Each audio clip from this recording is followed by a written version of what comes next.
I'm extremely ready for more Hearts of Steel figures. I hope you are too.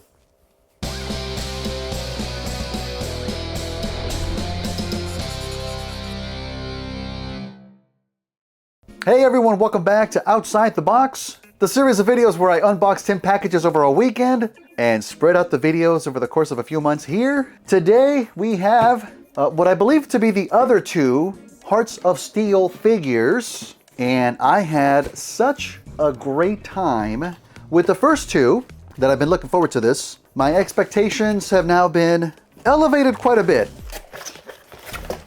Yeah, once again, this packing paper, same Autobot symbol that we have seen before. Yeah. And right off the bat, some exceptional artwork here of Hearts of Steel, Megatron, and Bumblebee.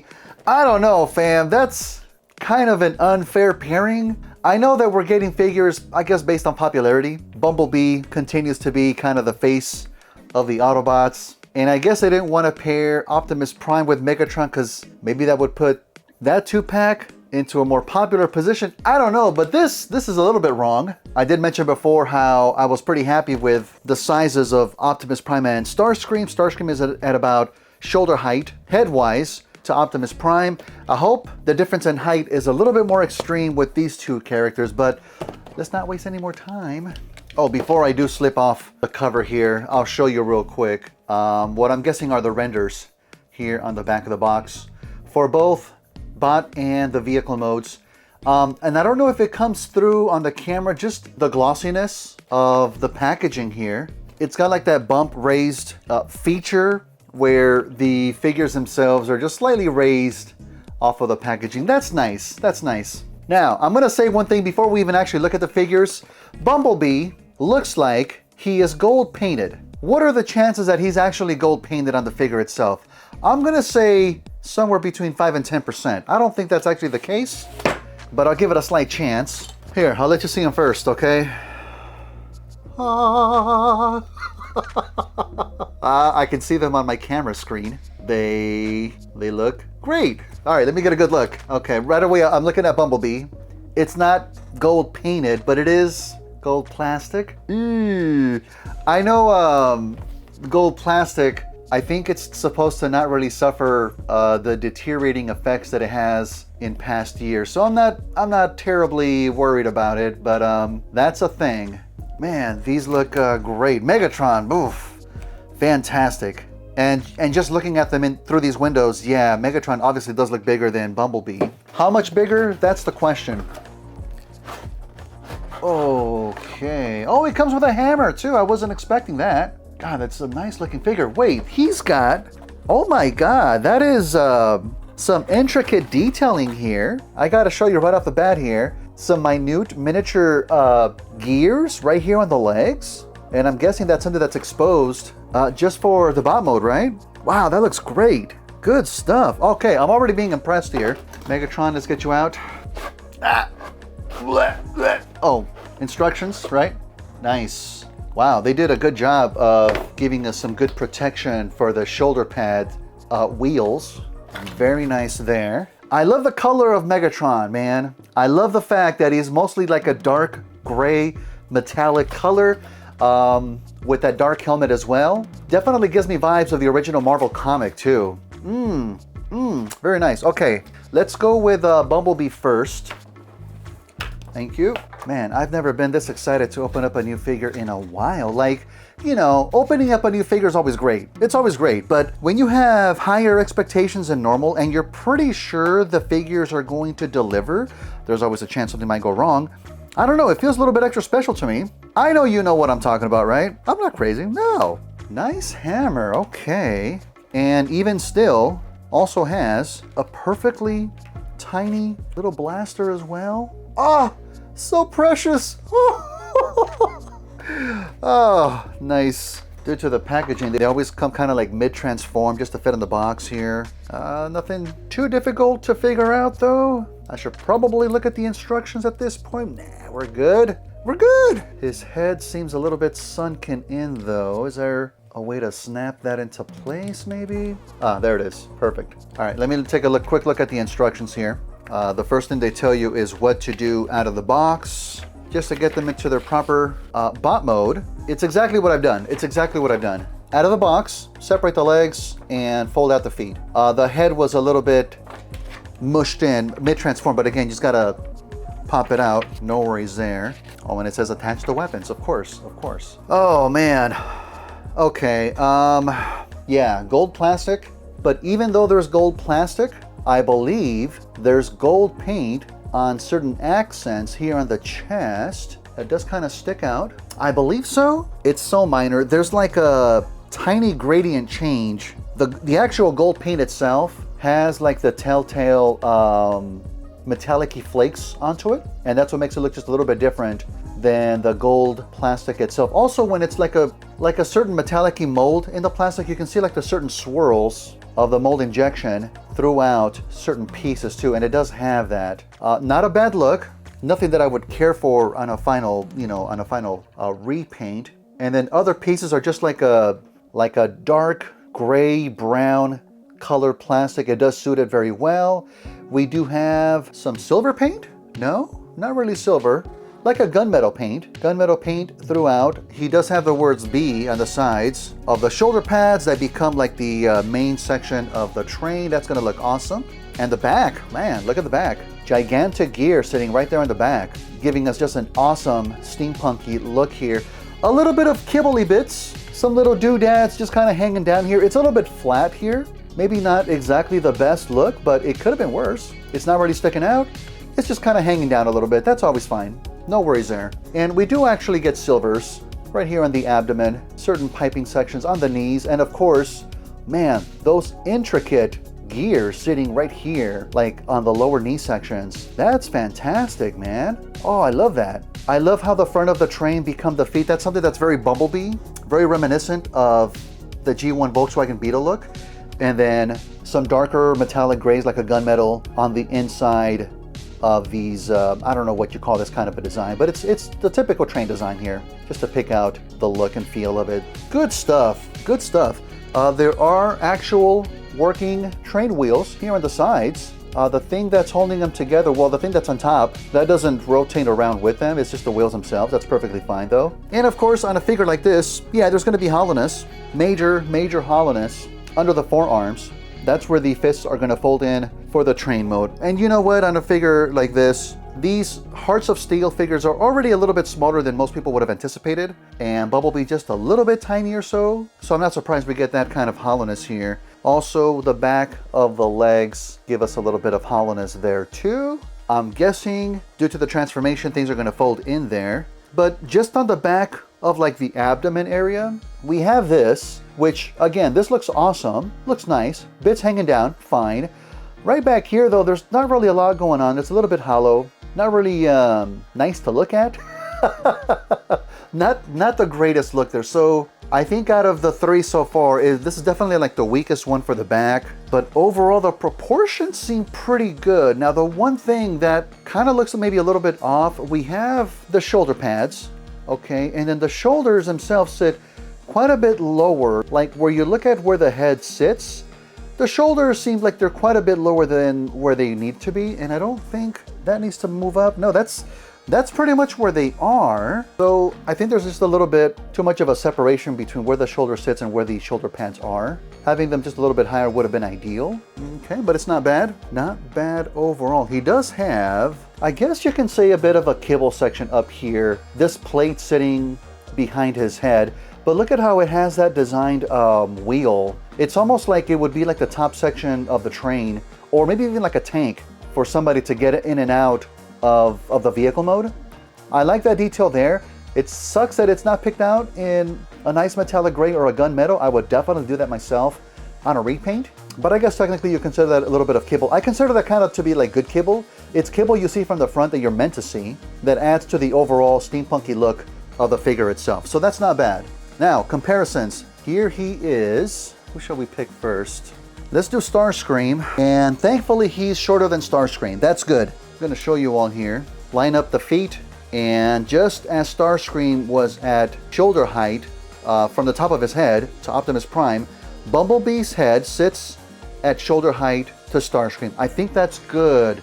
Let's get OP over here. And yeah, Optimus Prime has that much more height on Bumblebee. I think I would have maybe preferred Bumblebee, you know, typically a little bit smaller, but with figures such as this, I think this is as good as a height differentiation that you can get. Just having Bumblebee as the smallest one is good. I like that. Plus, they are both trains, so maybe having him that much smaller wouldn't make sense. Gotta think about that. Here is the hammer that Bumblebee has. Excellent Autobot symbol right there on the top. Some nice silver paint. It's in that dark gray brownish colored plastic. I like the tiny little rivet detail that we get here on the sides. This is nice. A little bit of hollowness here on the bottom. That can easily be fixed though. He had it in the comics, right? I'm pretty sure he did. I do have the aftermarket third-party figure here that we're going to compare it to. Now, one thing I don't like, this does kind of bother me. The way that he holds it, that peg, it gets a little bit thicker right in this section. So this is as far into the fist as you can make Bumblebee hold a hammer. And that seems a little bit, I don't know, unnatural. I would like the fist to sit all the way up here if possible as like weight distribution on how you would hold this kind of a weapon. I don't think this separates. Actually, you know what? No, it does not separate. It's one piece. Although, I mean, it kind of looks like there might be separation. Like it's two pieces. Yeah, I think they might be two pieces, but they're probably glued together. This isn't meant to come apart. And I don't want to force it. Okay, so that's how he holds that. Not ideal, but for the weapon, oh, it just clicks right into place. He looks so cute with that little weapon. Look at him. Oh my God. Ah, Bumblebee. That's awesome though. That's awesome. I do appreciate that. Okay. Let me get the third-party one out here. I already have that one with its weapon. That one actually didn't come with a blaster. It just came with the hammer. I haven't really held this guy since I unboxed him. When did I get him? When I went to TFCon LA a few years back. It's definitely gotten a little bit loose. Hasn't held up all that well. And that's, I think, the only big complaint I have about it at the moment, though. The figure still looks decent, still looks great for what it is. I like how he's able to hold his hammer like that, though. See, that just looks more natural to me. Unsurprisingly, though, he is just a tad taller than Hasbro's Hearts of Steel Bumblebee. I think about one head taller. If you can see him there, the difference between these two guys. Awesome. Yeah, this guy was fun for what it was. It's obviously not something that I'm going to end up keeping now at this point. I don't know if I was ever really going to plan on maybe doing a repaint on him. That's definitely out of the question now. I'm still glad to have bought him. I know that there's also third-party offerings, I think, for Hearts of Steel Optimus Prime. I don't know if anybody ever made any of the other Transformers, though. I just remember seeing those two. But as far as like the molding, the detailing, okay, one thing that this guy does do better. I mentioned the shoulders on our Hasbro version, Hearts of Steel Bumblebee, and you can see on this guy how the shoulder does sit squarely inside of the shoulder pad itself. So this right here looks just a little bit more normal, although his arms do look just a tad short because of that. Yeah, I wish maybe there was a way to, at the very least, maybe rotate the shoulder pads forward to cover up the shoulders a bit more. That's the one thing that just looks a little bit off. But other than that though, I do like the head sculpt quite a bit more on the Hasbro version. I don't know if partly it's because they used a bit of a white paint for the third-party figure and then silver for Hearts of Steel Hasbro Bumblebee. I think I just prefer this one just a little bit more overall. But because on a third party you're allowed to have a little bit more detailing on his steampunky horns, you can see how he's got that nut kind of screwed in, but there's those lines kind of molded into the horn where you would twist the nut into place. And then sadly, on the Hasbro version, partly because it's smaller, partly because things have to be rounded out just a little bit further, you don't really get that kind of a detail on this dude. It's just like a straight little thing sticking out of the nut. You still see the tiny little screw itself inside of there though, so it has that at least. Just a tiny detail though, not too shabby. I'm surprised that on this guy, yeah, there's no gear detailing on this guy, just some general silver sections painted in there. So I do appreciate that. Again, for Hasbro's version here, just to give us that little bit of extra detailing. Phenomenal stuff, phenomenal stuff. And I'm just making sure here, yeah, it looks like that top plate that sits right behind the head, you can go ahead and just tilt that all the way back. That's how it's meant to be, that's how it's in the instructions. And so that helps the look overall, just to move it out of the way. Very cool, very cool, very cool. Oh my God, okay, I just found there is actually some shoulder articulation, but they move further down. They move further down, looks like they don't move any further up than where they're at. So we're still kind of at square one there. But now that we have that articulation, now I'm wondering, can we maybe cut down some of the plastic that's blocking that top section to move the shoulders even further? I think if we do that, it might deter the look of train mode a little bit. I'd have to study a little bit further, but you know, it's a possibility. Okay, we'll put a pin in that. For now, let's go ahead and get this guy into his train mode and see what that's about.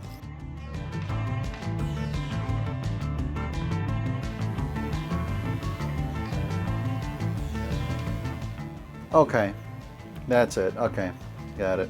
Once again, it's always not 100% the smoothest thing when you're doing it for the first time here, but everything is sitting in place.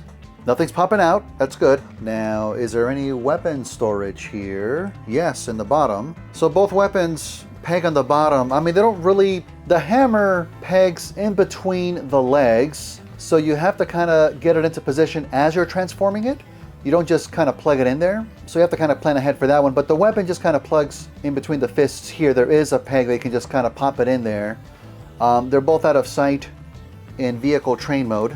And it's a cool little transformation overall. I don't remember the exact process for the third-party version, but they're going to have their similarities, right? Obviously, the shoulder pads are now forming this front section of the train, and because this is actually licensed by Hasbro, he's got the wording here in the size B, which, wait a minute, I don't have a trademark on B, but the third-party version doesn't have that. But most importantly, we do have the Autobot symbol sitting firmly here in the front, and of course the original one that was in bot mode on top still as well. There isn't a prominent chimney stack for this dude. He's got two little ones here in the front, and of course the feet are becoming the front of the train. I like how this is shaped a lot better than it is on Optimus Prime. Maybe it's because of how for Optimus it ends up being the front crotch plate, so it looks a little bit flatter, and for Bumblebee it becomes the feet, so they can give it more of an angle, but this looks a little bit more natural compared to OP's design here. So that's a minor thing, but of course he's got the more prominent stack, as Optimus would have, I mean, a prominent smokestack, right? But yeah, just comparing the train modes themselves, Bumblebee, you would think, you would fully expect it to not be as big, even though they're like about the same length. For the train itself, it's just a little bit shorter here. And I'm trying to see if the wheels have the same length, but they're a little bit wider on Optimus Prime than they are on Bumblebee. So if you were to get some kind of a train tracks, I don't think they would fit on the same track, sadly, but I wouldn't really expect them to anyway. So this is just a really cool design overall. That gear that was on his back now sits behind the train still here on the back. He has some nicely painted, I guess, smokestack sections here in the rear as well, and the little lights popping up here in the front of the train. Awesome stuff. I do like it. Surprisingly, just a tiny bit of blue popping up here on top, which was still shown in the bot mode. I don't know if these are also lights or what the hell's going on here, but it breaks up the yellow, so that's cool stuff there. Awesome train mode. Overall, awesome train mode. And the weapon storage does help to fill in the bottom of the train, even though you're not really going to be looking at that all that much. Rolling is good. Looks like all four wheels are being utilized in the roll. You do have to line them up perfectly. There's a little peg here in the back when you rotate. See if I can show you here. Rotate them into place, and that has to line up. This rotating mechanism is, I wouldn't say overly tight, but it is a little bit tight. But that helps to then keep its place once you have it plugged in there, so that's good. Good stuff, very good stuff. Now let's get to the big guy, shall we? Megatron. Release him from his cage here. I love this old-timey steampunky fusion cannon. That is awesome. Sadly, no articulation. It does look like it expands. I'm sure it does in the comics, not in the toy, sadly. Fair to say, Megatron does not suffer from shrinkage. Oh, they're already rolling quite nice. Man, what What tactical disadvantage those giant wheels are on the shoulders, huh? That limits the vision, the field of view, maybe about a good, I don't know, 40%? That's not such a smart thing, Megatron. Interestingly enough, because of the design of the forearms, you're not going to put the fusion cannon right here on the outside as you typically would. It's going to sit right here on top, as it kind of did in G1, right? Well, the G1 cartoon and in the toy, as we now know. So I guess that's a cool little homage. Oh, and it clips further into place too. Oh man, this guy, woo, this guy looks great. Again, a Megatron that's in smaller of a size than we would expect. And so there's going to be some things that it's going to miss out on, maybe as far as like detailing or articulation perhaps. I mean, the articulation, everything seems to be there that we would expect.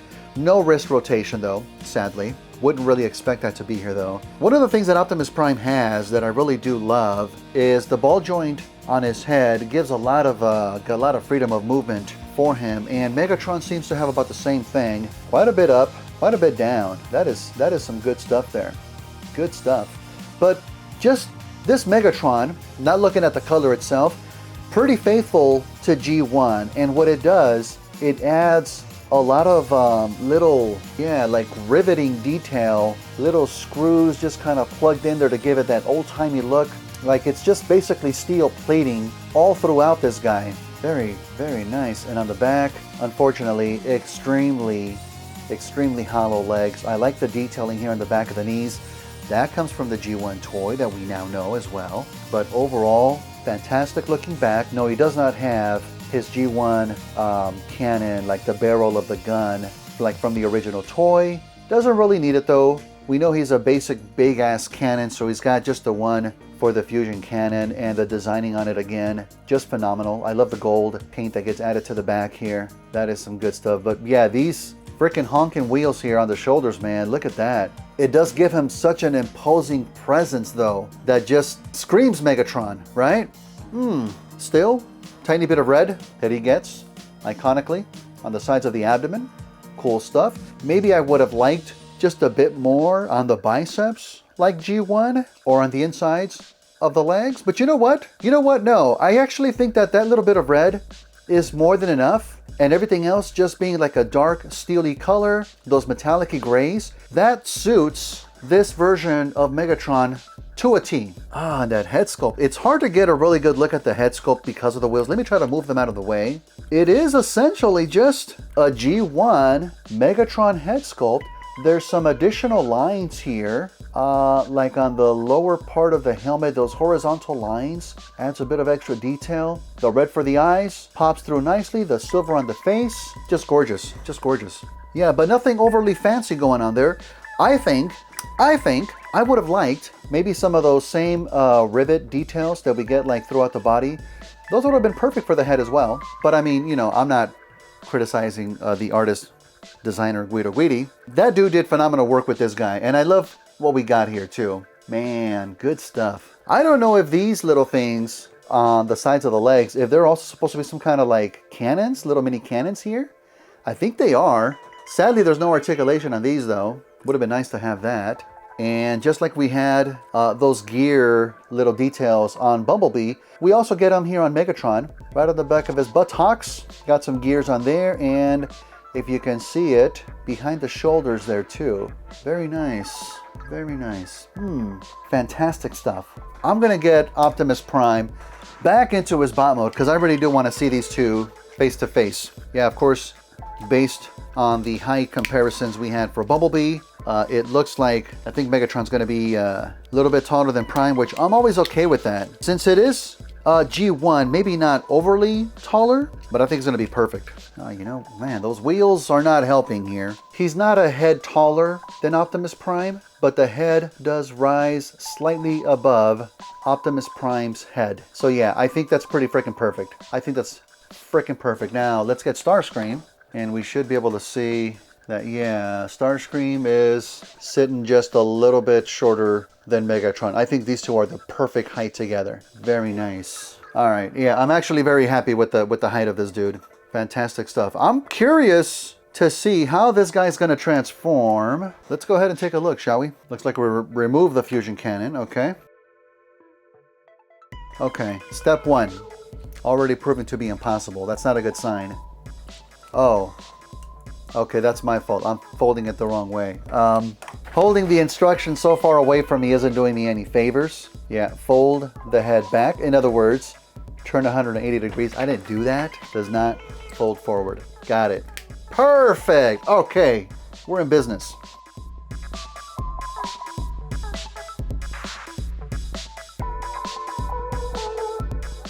Yeah, the wheels are definitely getting in the way here.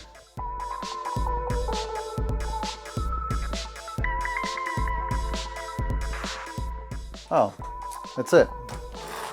Wow. Oh man, I don't know why. I thought these top sections that look like the wheels were going to be some kind of faux wheels on the bottom, but no, it sits like this, rolls on these big bad boys, and it does have little tiny wheels that were sitting, I guess, like below the knees in bot mode, are now little tiny wheels for the rear of this ginormous freaking cannon here. Oh man.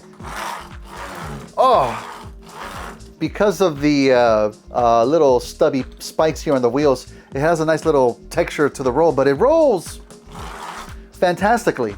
This thing looks ridiculous, like in the best way possible. I don't know if there's ever been any kind of a real life cannon with ginormous wheels like this, just kind of rolling on the battlefield. I know something similar more than likely did exist, but this just kind of takes it to a whole new level that would be appropriate for Megatron.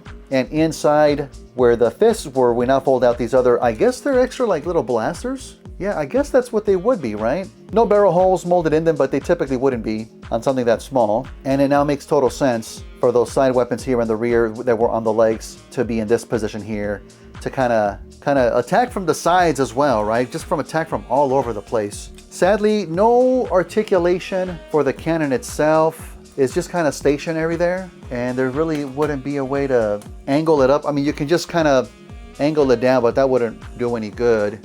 And I mean, from the back, the whole look really falls apart. You can very clearly see the crotch plate, the upper legs, just chilling back here. But on a crazy transformation such as this, you're really just gonna have it like from this side, pretty much. So this, it doesn't bother me, man. It's so freaking crazy.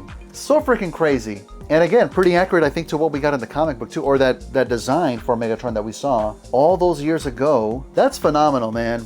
That is just great. I love this. This is almost like a little fidget spinner here.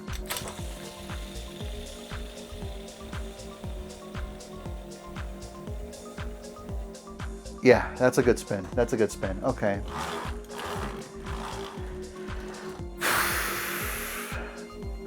I am overall very happy with what we got with our 4 Hearts of Steel figures. I would very much like to know, as far as from the designer standpoint, not from Guido Guidi about the designs in the comics, but from the designers of bringing these figures to life, how difficult it was to realize it. Only partially because from those original designs, there was already such a clear idea as to where pieces ended up being in the vehicle modes. Did that make it easier, or did that make it harder to origami these things into these great vehicles? Whatever the case, they succeeded. They succeeded on all 4. Yeah, some maybe just a little bit more successful than others, but they got the job done, man. And I would love to see more of these. Man, Starscream is just such a crazy design himself, that thinking about having 3 of that mold, it would be something to behold. It really would. But I want them. I want them. Please give them to me, Hasbro. Thank you very much. I appreciate it. But this was a blast. This was an absolute blast. I hope you all enjoyed watching as much as I had a great time playing with these new toys. I really did. And yeah, the mind does wander into what potential repaints could look like for these fantastic molds too. I'm sure we'll find out someday. Hey, thank y'all for watching. I appreciate y'all very much. If you'd like to support the channel, well, you've already done it. Thank you. You made it this far, so thank you very much. If you'd like to go above and beyond, you can like, subscribe, leave a comment. Let me know what you think of these guys. I always love reading them. You can also become a channel member and utilize some fantastic emotes. I mean, I love using them myself. You can also hit up the merch store for some fantastic stuff there. And of course, visit my Patreon over at patreon.com/hobbies with Jose. Check out all the tiers available to you. Plenty of photos and videos of my latest unboxings and of course my latest projects. And you could help decide on what I work on next as well. But as always, until I see you on the next one, and yeah, I can see what the next one's gonna be. Don't forget, keep on customizing and have fun doing it, folks. I'll see you real soon. Take care, everyone.